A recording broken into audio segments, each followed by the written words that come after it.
Yeah, this is Steve Choate, Romans7.org. I want to thank you very much for letting me give my ongoing podcast. I did all the books of the Bible, 66 books of the Bible, Book of Enoch, and what I'm doing now is a new generation of podcasts on a personal level. And I'm going to do it again on the first book of the Old Testament, Elasticities. I didn't say it right, but I'm going to give this take on this particular book.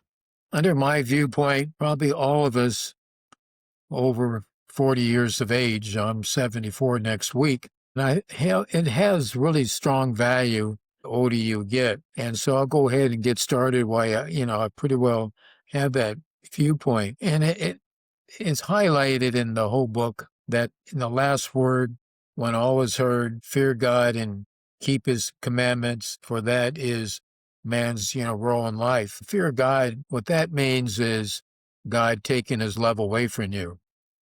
And that's for happy marriage or health, or if you have problems, then you have, God working you through them problems.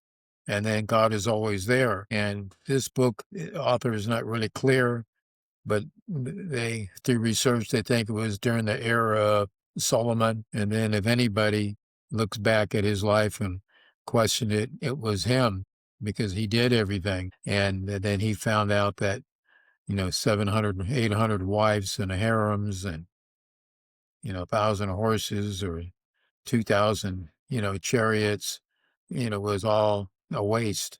And at the end, he knew that God walked away from him, and he was told that his kingdom will be ripped apart. And he had 5 sons, and that's exactly what they did. This is during that time, about 500 years before Jesus. And it keeps talking about the vanity of things, and that is the whole concentration in our lives of jobs and position and moving up the ladder and bigger houses or smaller houses or bigger cars or smaller cars. When it all comes down to it, it's the love of your wife, the love of your children, and the love of your God. And then we look at the purpose and value of life as we get older, and then we realize that there is a divine, and life's enigma beyond the human ability, to solve. So we don't understand why we have sorrow and pain. And God knows that when you have sorrow and you have pain,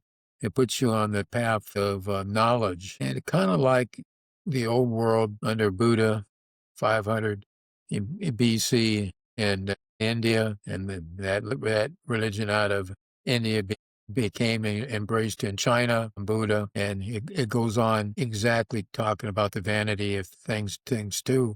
So God has been here in mankind a couple times directing this exact divine plan. And this book, it keeps talking about under the sun 29 times, and that's basically our endeavors here on earth. And among men, things are forgotten.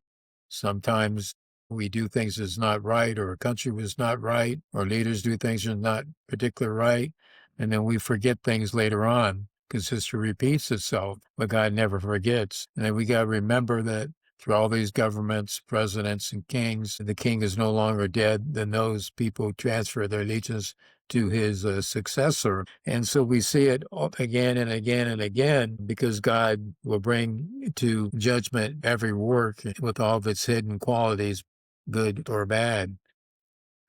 And which is kind of very beautiful. This is your wife, this is your husband, and why you have a wife, why you have a husband, and how precious a woman is, or a husband is to you. And God pretty well outlines it here. Two are better than one. If one falls, the other will lift up his companion. Woe to the solitary man, for if he should fall, he has no one left to lift him up. Two sleep together, can keep each other warm. How can one alone keep warm? Where a lone man may be overcome by two, in tragedy, the two can resist.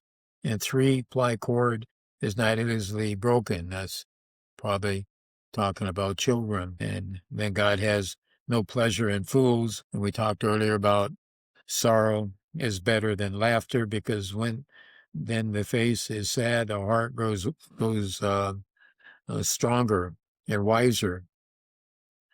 And then as we get older, we realize that being alive, we're very aware of death.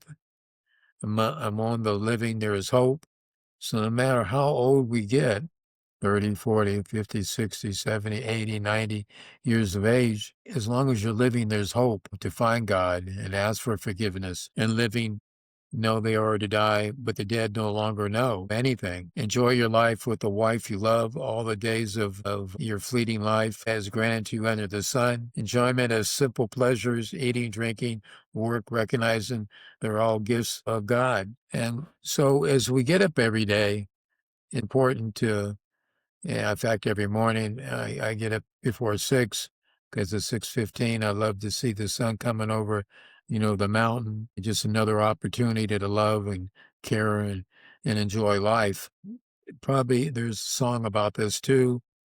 A time to be born and a time to die, a time to plant and a time to uproot the plant, a time to kill and a time to heal, and a time to tear down, and a time to rebuild, a time to weep, and a time to laugh, a time to mourn, and a time to dance, a time to scatter stones, and a time to gather stones together, a time to embrace, and a time to be free from embrace, a time to be sick, and a time to be healed, and a time to keep, and a time to cast away, a time to rent, and a time to sow, and a time to be silent, and a time to speak, a time to love, and a time to hate, and a time of war, and a time of peace. We see that life is wonderful, and that's if you follow the teachings of God.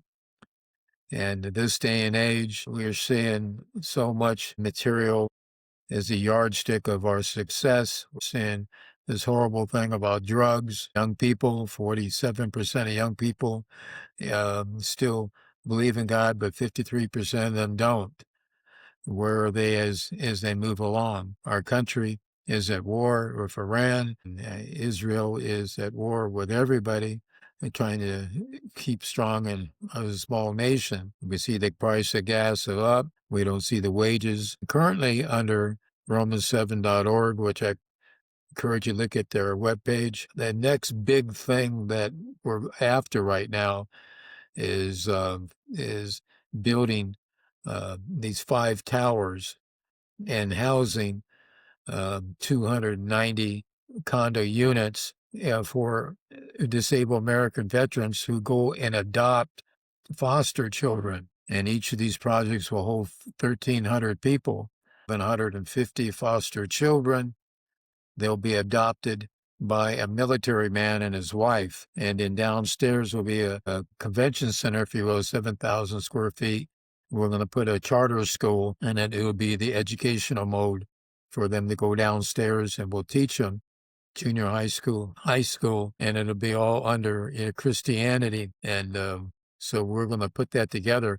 I'm going to post it on my webpage, probably Monday, so you can review it. And please look at it. Then naturally give us what you think on an email. Donations are appreciated. It's on the giving part, because it's going to take money to build all this. And I get up every morning and I praise God, and I thank Him for my friendship with my common law girlfriend, my common law wife, Barbara, over 40 years, difficult as it is. And thank you to my brother, Bobby, who I love very much. And then I refound my other brother, Bobby, in Texas, which I think is really fantastic. And as grown men, they should talk. Still sharp and still, I agree. So I want to thank you for letting me discover this podcast with you and speaking from my heart. And then I'll be back in 2 weeks, and I'm playing it by the hip on these new ideas for the podcast to encourage all of us. I learn accordingly. God bless, and I'll see you again.